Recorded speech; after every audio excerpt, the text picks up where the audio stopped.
感谢刘奇宇的精彩表现。接下来，我们将迎来今天的第5位演讲者潘希纯，他是来自香港圣保罗男女中学的学生，同时也是公益组织 Like Their Rights 的创始人。这个组织致力于推动教育公平和青少年志愿服务，为弱势群体提供免费的辩论、STEM 和艺术课程。他的演讲题目是“我们无限的传染力”。他将带我们探讨青少年如何利用头被影响，去推动公益事业，让善意和行动传播。让我们欢迎潘希纯。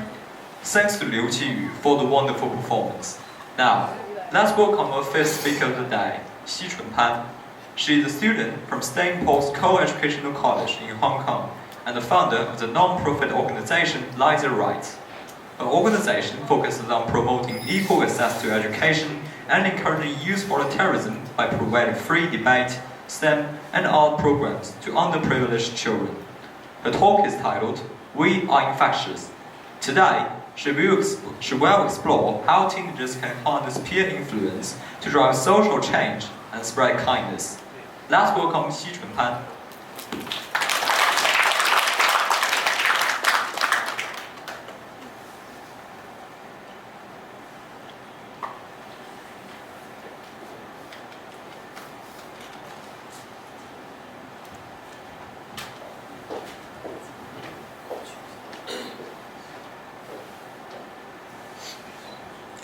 My sister is a quintessential Gen Alpha kid. Her daily screen time averages up to 8 hours a day, and she would be playing her iPad all day long. Brain rot slangs would also echo throughout the house. This has been her life since the pandemic started. Influenced by her friends, she decided to not study, not revise, not read books, but instead become that sloppy, lazy girl that would lie on the sofa and use her iPad all day long saying brain rot terms. Her Roblox friend group would grow from merely 3 people to a gang of more than 30 people in just a few days.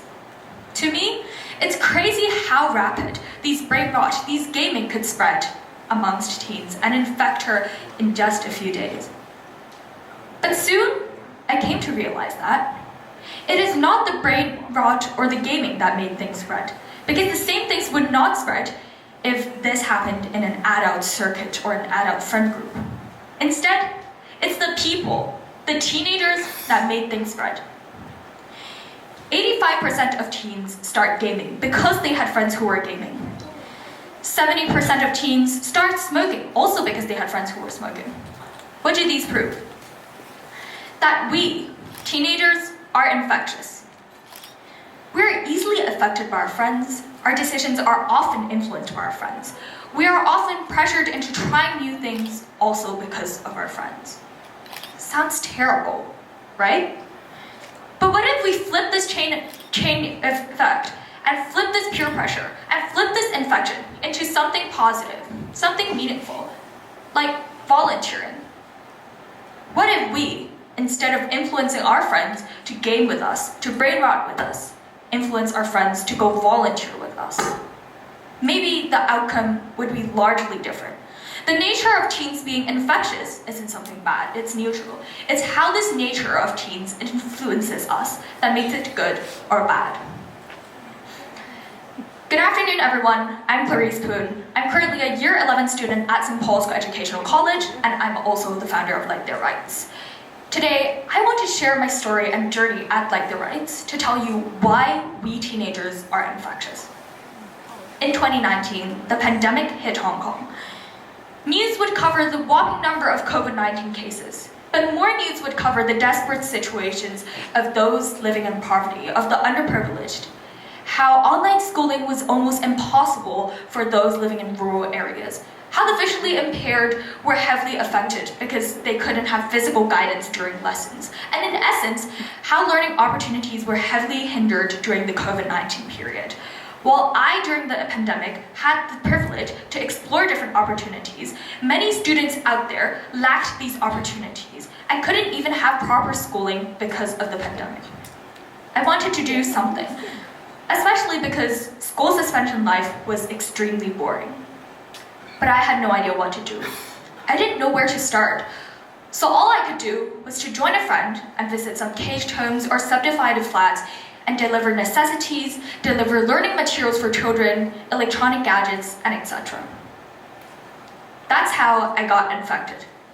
No, not by COVID-19, but by volunteering. The fulfillment that comes with knowing my act helped somebody, no matter how small and trivial this act is, slowly infected me like a virus, gradually growing larger and stronger in my heart. But as much as this virus infected me, I felt like something was missing. I was bothered by the fact that these visits were short and one-off, by the fact that there were still tons of family desperate for help, by the fact that all I provided was materialistic support, which was unsustainable. But what could I possibly do as a primary school student? What bothered me the most, though, was the fact that I, after being infected myself, wasn't going on to infect other teenagers, which is not how a virus normally acts. Thus, I wanted to do something. I started recalling on my personal experience, personal growth. I started recalling what I witnessed during my visits to low-income families, what I read on the news. I was determined to make a change and create an impact. At 12 years old, when I was in my last year of primary school, I founded Like Their Rights. Like Their Rights is a student volunteering organization that advocates for 1, educational accessibility for all, and 2, youth volunteering. We believe that all children, regardless of their geographical location, their family background, economic support, physical barriers, and etc., should be given the equal opportunities to learn and to receive an all-rounded education. As such, we provide free extracurricular programs, including debate, music, sports, etc., for underprivileged students, ranging from those living in poverty to those who have special education needs.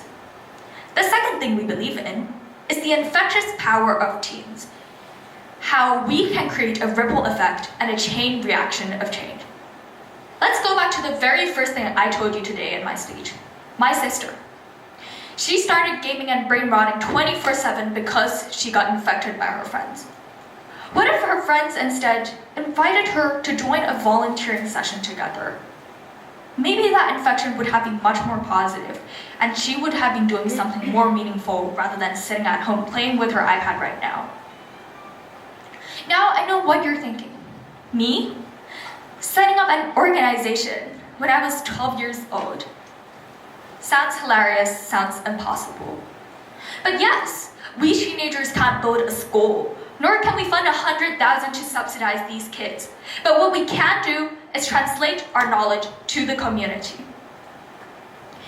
As someone who has been given a lot and numerous opportunities to develop my extensive interests, I truly know how an all-rounded education has impacted my growth. I am a pianist, I'm a swimmer, I'm a debater, I'm a STEM enthusiast, and a long list to go on. And that is because I have been given a lot of opportunities to develop myself extensively and to access extracurricular education, which is why I want this form of all-rounded education to also be accessible to everyone and not just me. This form of education is not just about paper and exams, not just about school and textbook, but about what you can learn outside of your school curriculum, about how you can discover your potential in fields you have interest in, about how you can unleash your creativity and just find your strength in areas like music or leadership or sports. It can be anything. Ultimately, I wanted to infect others in 2 ways. 1, my experience, my knowledge, my talents. Knowing that a lot of underprivileged children cannot access these extracurricular activities, Like Their Rights has been hosting many different programs to help underprivileged children gain these opportunities, to discover their hobbies and unleash their potentials through these hobbies. Second, teens and youth volunteering. Now, I want to do a quick poll. What do you usually do during your free time? Can you raise your hand if you would usually read a book or scroll social media during your free time? Yeah, okay. I do see some hands there. Raise your hand if you would study during your free time. Okay, again, a few hands. Raise your hand if you would attend a volunteering session during your free time. I see 0 hands. maybe one hand or two from the speakers list, because we have all heard amazing speeches just now. If I did the same poll with my classmates, the outcome would probably be similar. The number of hands raised for people who volunteer in their free time would probably be equal, or if not less. And thus, I wanted to create this change. Teens do have the capacity to do so. They are just unwilling to do it because they lack an incentive. And here at Like Their Rights, the incentive is strong because of the infectious power of teens when you can do it with your friends, and second, when you can combine volunteering with an interest of yours. For example, you can see from those pictures, we have volunteers who are very passionate about filmmaking and therefore started a summer filmmaking course for underprivileged children. We also have volunteers who enjoy art and crafts, which then turned to hosting art and craft workshops for underprivileged children. While a lot of people think that teens are not in the capacity to volunteer, especially parents and teachers think that students should just focus on their academics and not do things like volunteering, I am here to say no. I want to disprove this common belief. I still remember when I first told my dad I wanted to start Like Their Rights. I wanted to do this initiative and help the community. His reaction? Shock. He was discouraging me. He had an unsupportive attitude. And he even scolded me for diverting my attention away from academics. What's worse, he called my volunteering a waste of time, as I quote verbatim. And he also said that I should move to something more meaningful. I should be spending my time on something more meaningful, which he deems as studying. This is not just his voice, but also the voice of many other parents out there. Which is exactly why I wanted to disprove this through Like Their Rights, through telling them how we can actually infect one another. If you're a parent or teacher here, I want you to know that your kids are capable of infecting others with their strengths. In fact, teenagers probably have the most capacity to be these infectors. They probably have the most capacity to volunteer in this field. Why so? First of all, we're younger. There's a smaller age gap between us and the children we're teaching. This is not to mock any adults here, but psychologically, it is the fact that if a kid is approached by a stranger, this kid is more likely to trust the stranger if a stranger is someone of a similar age or gender. Second of all, we teens have more time. I think this is very intuitive. Volunteering is not a one-off thing. Maybe you can just attend one one-hour volunteering session, but that would be meaningless to the children that you're trying to help. An actual meaningful volunteering is a long-term affection and bonding that you can create and an emotional connection that you can create with the children you're teaching. Children and teenagers certainly have more time to invest in volunteering compared to adults. But finally, and most importantly, we are infectious. We're easily swayed by our friends, and we love copying what others do. We love following the so-called trends, which are just inherently things a lot of teenagers do. They are called trends. We would also be more likely to join a volunteering session if we have friends also in that volunteering session because we want to stick with them. Now, during these 5 years, Like Their Rights has been working towards providing all-rounded education and making all-rounded education more accessible. I want to give you a few examples of how we infected these underprivileged kids or how our youth volunteers were able to infect others. Last year, April, this is the first time Like Their Rights co-organized a trip to Hong Kong for students that come from a village school at Zhangjiajie. During this trip, the purpose of the trip was to help these students be exposed to more extracurricular opportunities and develop their interest in music, as well as to be exposed to a different culture and a different place. They were able to sing and perform as a choir at Hong Kong's Youth Theatre, and also to go to have some fun at theme parks and visit different museums so as to broaden their horizons. This is an opportunity that they would not have otherwise had without this. Another flagship initiative of Like Their Rights is our weekly STEM and debate courses provided to a school at Zambia. This is our partnership school, Tulisaki Trust School. It is a school established in 2020 in Zambia and in rural areas of Zambia. The purpose of establishing this school is to provide preschool education for kids living in rural areas. However, because of the geographical location of the school, as well as because of the school being so newly established, they lack the resources. They lack teachers, they also lack proper resources for education, and therefore all they can provide to their students are basic phonics and math classes. And thus, Like Their Rights stepped in to provide a more all-rounded and holistic education through providing STEM as well as debate courses for these kids. We wanted them to unleash their potential through our courses and be able to find their interest in things like STEM or in things like debate. Our STEM classes would cover basic knowledge of science ranging from astronomy to human anatomy, as well as some experiments. Our debate lessons would cover how to improve your public speaking style, presentation, and just generally help them boost their confidence. A final example of what we've done is an initiative we started recently in November 2024. In order to better understand the target audience we're trying to help, along with a few schoolmates, I stepped into the classrooms of a school, Ebenezer School. Ebenezer School is a school designed for students who have visually impaired issues, for example, who have low vision or who have completely lost their sight. We directly stepped foot into Ebenezer School for 1 whole week, which was an immersive learning experience to help us actually understand their needs. We taught them English, sports, we had leadership courses, music classes, and etc. And we were actually teachers for that entire week. Through this initiative, we were actually able to understand the needs of the visually impaired. We had more time to communicate and interact with them and see how we can tailor-make our courses to fit their needs the most in the future.